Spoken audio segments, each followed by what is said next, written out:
সৰুপথাৰৰ ইকৰাণীত শনিবাৰৰ নিশা 5জনীয়া দুৰ্বৃত্তৰ দলৰ শূন্যলৈ গুলীচালনা। দুখন গাড়ীত অহা 5জনীয়া দলটোৱে ইকৰাণীস্থিত আইচেং ধাবাৰ সন্মুখত সংঘটিত কৰিলে উক্ত ঘটনা। সুৰা বিচাৰি ধাবাৰ কৰ্মচাৰীৰ সৈতে লিপ্ত হয় বিতৰ্কত। শূন্যলৈ তিনি যায় গুলীচালনা কৰাৰ অভিযোগ উত্থাপন। ধাবাৰ কৰ্মচাৰীয়ে দুজন লোকক আটক কৰি গতাই দিলে সৰুপথাৰ আৰক্ষীক।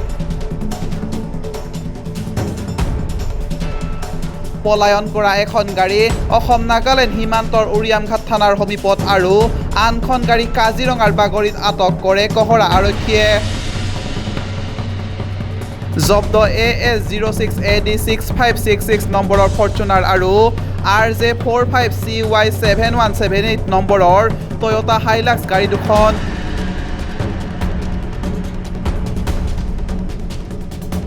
আটক বৰপথাৰৰ সৰুলাংথাৰ গজেন বৰা, ৰাজস্থানৰ দশৰথ সিং শচীন শৰ্মা আৰু কহৰাত আটক গুৱাহাটীৰ অভিমন্যু দাস আৰু উত্তম দাস।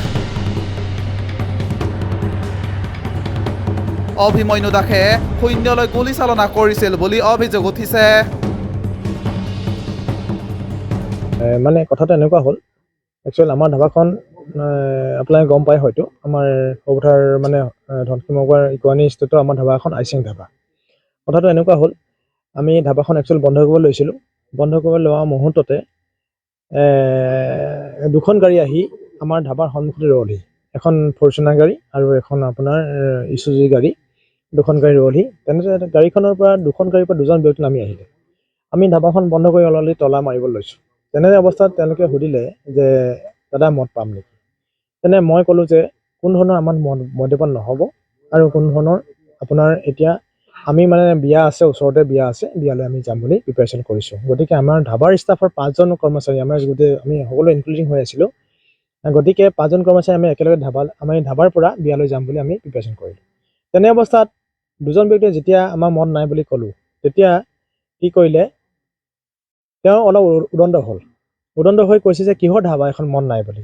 তেনে অৱস্থাত তেওঁ অলপ আগবাঢ়ি আহি মোক ক'লে যে দাদা ধাবা বন্ধ কৰি দিয়ক।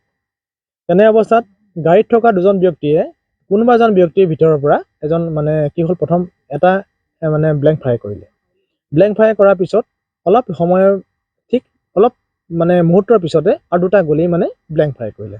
তেন্তে মই অলপ দৌৰি গৈছোঁ, দাদা কি কাৰণে এনে পৰিস্থিতি আপোনালোকে সন্মুখীন কৰিছে, ধাবাৰ চিটুৱেশ্যন কিয় বেয়া কৰিছে মই ক'লোঁ। কিন্তু কথাটো হ'ল কি, আমি ধাবাৰ চিটুৱেশ্যন বেয়া কৰিছে বুলি কোৱাত তেখেতে ক'লে যে আমাক কি কৰিবি তেতিয়া কি হ'ল, মনদীপ বৰা বুলি যিজন ব্যক্তি আছিল তেখেতে ওলাই আহি ক'লে যে দাদা আমাৰ মানুহ। বোলো কোন মানুহ, মই চিনি নাপাওঁ। তেনে কোৱা অৱস্থাত তেখেতে ক'লে আমাক হাত ভৰি ধৰাৰ মানে আমাক মানে কোৱাৰ পিছত তেখেতে হ'লে মই ক'লোঁ যে এনেধৰণৰ অসভ্য ব্যৱহাৰ নকৰিব, ইয়াত কোনো ধৰণৰ অসভ্য আচৰণ নকৰিব। মনদীপ বৰা মই জনাত এজন মানে নেফানীত স্থিত মানে কোৱাৰীতে কাম কৰা ব্যক্তি। তেখেতে শিলৰ ছাপ্লাই কৰে, ডিফুস্থিত মানে কিবা মেডিকেল কলেজত শিলৰ কোৱাৰী কামত চলি আছে, শিলৰ কাৰবাৰ চলাই আছে। অহৰহ মানে দৈনন্দিন 5-6খন ডাম্পাৰ চলাই আছে। এতিয়া আপোনালোকৰ ধাবাত আগৰ পৰা আছিলে নেকি? নহয়, আমাৰ ধাবাত কোনো ধৰণৰ ৰিলেশ্যনশ্বিপ নাই, এক নম্বৰ কথা। 2 নম্বৰ কথা, কাষ্টমাৰ হিচাপে আমি যিকোনো ব্যৱহাৰ কৰোঁ। কিন্তু কথাটো হ'ল কি, তেখেতসকলে কাষ্টমাৰ হিচাপে আহে, তেখেতে ভাত খাই গুচি যায়। যিকেইজনে গুলী ফুটালে মনদীপ বৰাৰ লগত একেলগে আহিছিলে নে মনদীপ বৰা আগতে আছিলে? নাই, মনদীপ বৰা কোনো ধৰণৰ আগত নাছিলে, গাড়ীৰ পৰা নামি আহিছিল। আৰু কথা হ'ল কি, তেখেতসকলৰ মনদীপ বৰাৰ সহপাঠী আৰু মনদীপ বৰাই স্বীকাৰো কৰিছে অভিষেক বুলি কোনোবা এজন ব্যক্তিয়ে গুলী ফুটাইছে। অভিমন্যু আমাৰ ভিডিপি মানুহে কৈছে অভিমন্যু বুলি। তেওঁলোক কৰাতে মানে কি, মনদীপ বৰাই একচুৱেলি কৰায়ত্ব কৰা হৈছে আৰু এজন ৰাজস্থানী যিজন সম্প্ৰদায়ৰ মানুহ তেখেতক কৰায়ত্ব কৰিছে। আমাৰ ধাবাতে সোমাইছিল, ধাবাত সোমাই তেখেতক আমাৰ 5জন কৰ্মচাৰীয়ে তেখেতক ধৰি ৰাখিছে। দুজন ধৰি ৰাখিছোঁ। গতিকে ধৰি ৰখাৰ পিছত আমি OCR খবৰ দিলোঁ। সৰুপথাৰ থানাৰ OCR খবৰ দিয়াত OCR ক'লে যে আমি খুব সময়তে আমি আপোনাৰ ওপৰত একশ্যন ল'ম। গতিকে আমি আহিছে। গতিকে আহি পানি তেখেতে ক'লে কি কৰিছে, তেখেতক দুজনক যিজনক কৰায়ত্ব কৰি থৈছোঁ আমি, আৰু তেখেতে মানে কি কৰিছে মানে সোধ-পোছ কৰি তেখেতক আমাৰ ভাৰপ্ৰাপ্ত আৰক্ষী বিষয়াৰ লগতে আমাৰ মহকুমা আৰক্ষী বিষয়া মহোদয় উপস্থিত হ'লহি। কেইজাই গুলী ফুটালে? 3 জাই গুলী ফুটাইছে।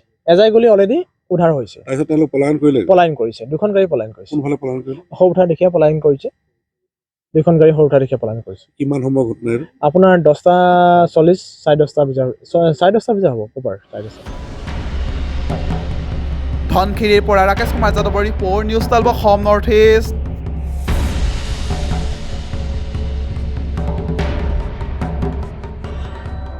নিউজ 12 অসম নৰ্থ ইষ্ট, যাত্ৰা আমাৰ অবিৰত, সংকল্প অপ্ৰতিৰোধ্য।